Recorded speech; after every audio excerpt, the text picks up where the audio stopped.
שלום חברים, היום נראה איך עושים טיפול 10,000 לרכב בעצמנו בבית. במקרה הזה הרכב הוא סוזוקי ספלש, אבל התהליך זהה או כמעט זהה ברוב רכבי הבנזין הפרטיים. בואו נראה מה נחליף. נרצה להחליף את הפילטר אוויר שממוקם פה במכל השחור. אנחנו נפתח שני ברגים על מנת שהגישה תהיה מעט קלה יותר, וגם איזה קליפס אחד שיאשר לנו פה לפלסטיק השחור לזוז קצת יותר בחופשיות ולגשת בקלות רבה יותר לפילטר אוויר עצמו. נפתח פה את שני הקליפסים, ובהמשך מתחת לפלסטיקה פה ממוקמים הפלאגים, 4 פלאגים, ולכן גם נפתח את הברגים על מנת שיהיה לנו קל יותר מבחינת הגישה. בנוסף נרצה להחליף שמן מנוע ואת הפילטר השמן שנמצא מתחת לרכב. בהמשך נראה איפה. לגבי השגת החלפים התואמים לרכב, אני הלכתי לחנות ליד הבית, ועל פי מספר רכב הם הוציאו לי את החלפים. הביאו לי פילטר שמן מקורי של סוזוקי, פלאגים רדיום שתואמים לרכב, פילטר אוויר שתואם, ושמן שתואם על פי הספר רכב. בואו ניגש לתהליך. נפתח את הברגים שמחזיקים את מכל הפלסטיק שמכיל את הפילטר אוויר, ואת הקליפס נשחרר בעדינות, על מנת שיהיה לנו קל יותר ונוח יותר להתעסק באזור של הפילטר אוויר והפלאגים. נפתח את הקליפסים, ונפתח את הפתח על מנת להוציא את הפילטר אוויר, נמשוך אותו בזהירות ובעדינות, והוא אמור לצאת די בקלות. במקרה שלי הפילטר אוויר נראה במצב די טוב, זה אומר שהבעלים הקודם טיפל ברכב, ועכשיו נכניס את הפילטר החדש, באותו תהליך בדיוק. נשים לב שלפילטר אוויר יש פינה אחת שפיצית ו3 מעוגלות. הפינה השפיצית אמורה להיות מתאימה במכל הפלסטיק עצמו לפינה שפיצית, ככה נדע את הכיוון. נכניס בעדינות, ונראה שהוא יושב יפה ומתאים יפה על המסגרת שלו, בלי בליטות, בלי יציאות, נראה שהוא אפילו נסגר. נסגור את הקליפסים, וזהו זה, סיימנו עם הפילטר אוויר. ונעבור לפלאגים. נוציא את חתיכת הפלסטיק הזו שמפריעה מבחינת גישה, במקרה של הרכב שלי, שוב. אלו הם הקוילים שמתחתם יושבים הפלאגים. ניקח בוקסה 10 במקרה הזה, וברוב המקרים זה יהיה 10, ונשחרר את הברגים שמחזיקים את הקוילים אחד אחד. הערה כללית וסופר חשובה לגבי טיפול ברכב בעצמנו. כל חלק שנרצה להחליף, נשווה את החלק החדש לחלק הישן כדי לראות שיש תאימות מלאה ביניהם, שלא נשים חלק שלא מתאים, ואנחנו כמובן עלולים להזיק לרכב.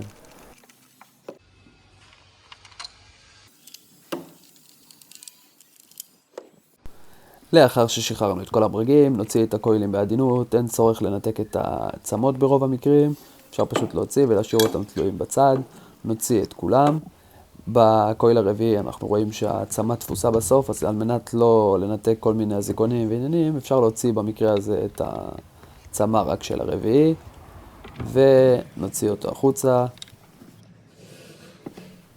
לאחר שהוצאנו את כל הקוילים, נצטרך בוקסה עמוקה שמתאימה לפלאגים.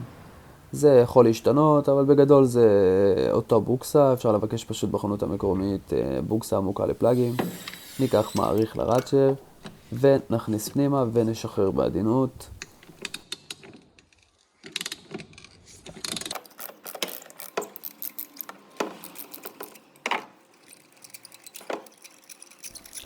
ישנם בוקסות שמגיעות כבר עם מגנט או עם איזה תפסן שמוציא את הפלאג איתו. במקרה שלי זה בוקסה כנראה ממש זולה, אז זה לא המקרה.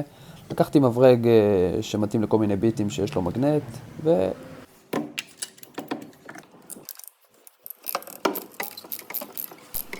נבצע את אותה הפעולה לכל 4 הפלאגים.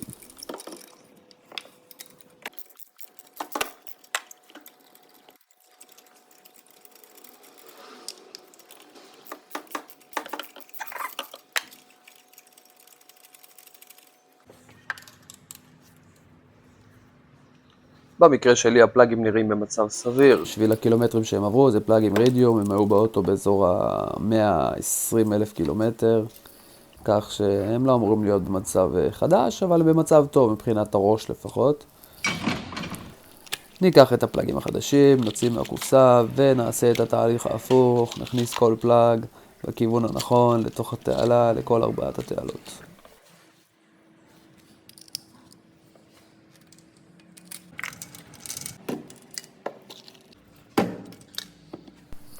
נסגור ידנית בלבד, רק עם היד, בלי ראצ'ט בהתחלה, עד הסוף, עד שלא ניתן לסובב יותר עם היד. חשוב להגיד שאסור לסגור את הפלאגים חזק מדי, כי הראש מנוע יכול להיות אלומיניום, וזה אומר שהחומר יחסית חלש, כך שאם נסגור חזק אנחנו עלולים להרוס את ההברגה. אז נסגור בהתחלה עם היד, ואז נעשה הידוק קל בלבד עם הבוקסל. זה לא צריך להיות חזק, יש שם אטם שעושה את העבודה. צריך עוד איזה 90 מעלות, אולי טיפה יותר, וזהו זה.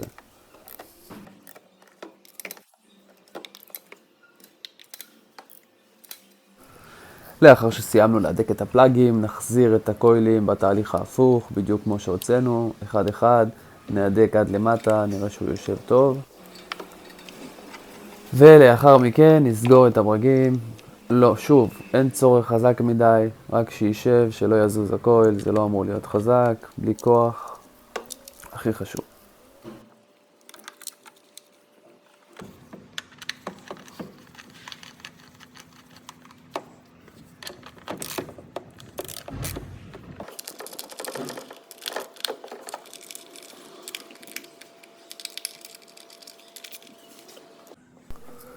נחזיר את הפלסטיק שהוצאנו בהתחלה, ובגדול סיימנו פה עם התהליך העליון, רק נוודא שזה יושב טוב.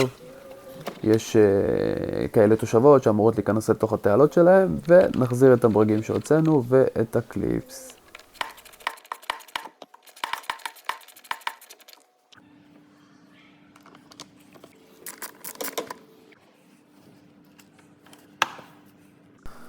ונעבור ישר לחלק השני של הטיפול, שברובו יתמקד מתחת לרכב, וכאן חשוב לומר שבטיחות היא מעל הכל, וכל אקסטרה בטיחות שאתם יכולים לקחת, היא תהיה מבורכת. אתם לא רוצים שהאוטו יזוז או ייפול חלילה. אני משתמש בבוקים של 3 טון, כאשר המשקל הכולל של הרכב הוא טון וקצת. בנוסף, אני משאיר את הג'ק מתחת לרכב, ומוסיף אפילו עוד ג'ק אם צריך, אמברקס שיהיה למעלה. ונוכל גם כאקסטרה בטיחות לשים איזה עץ או אבנים או משהו בגלגלים האחוריים על מנת לקבע אותם שלא יזוזו גם במידה והאמברקס ייכשל. ניתן ניאורון לרכב ונראה שהכל יציב ונתקדם. נפתח את המכסה של השמן על מנת למנוע ואקום כאשר ננקז את השמן ונאפשר זרימה טובה יותר של השמן.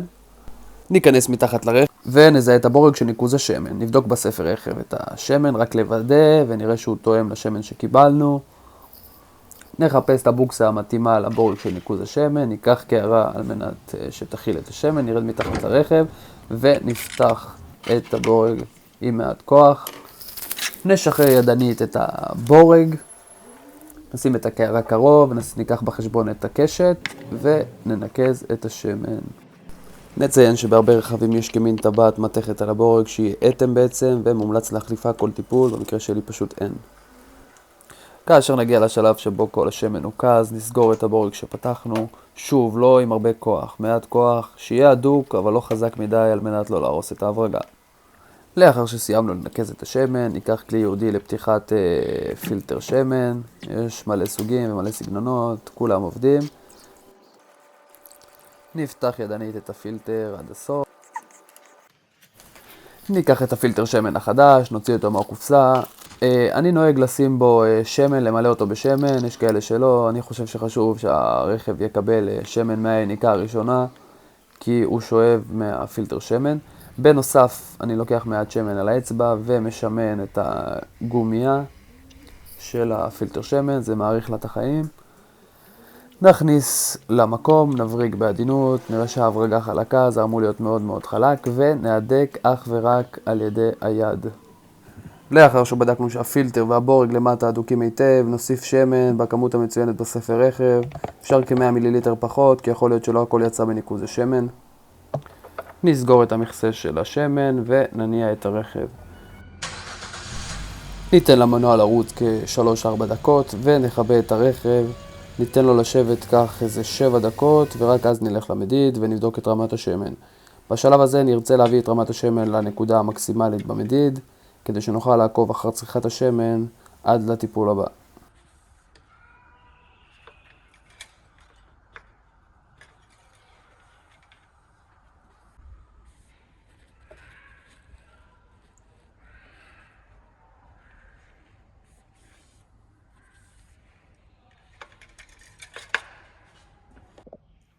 ולסיום, טיפ קטן ממני, תכתבו היכן שהוא ברכב את הקילומטראז' שבו ביצעתם טיפול הרכב, וכך תוכלו לעקוב מתי יידרש הטיפול הבא. זהו זה, תודה שצפיתם.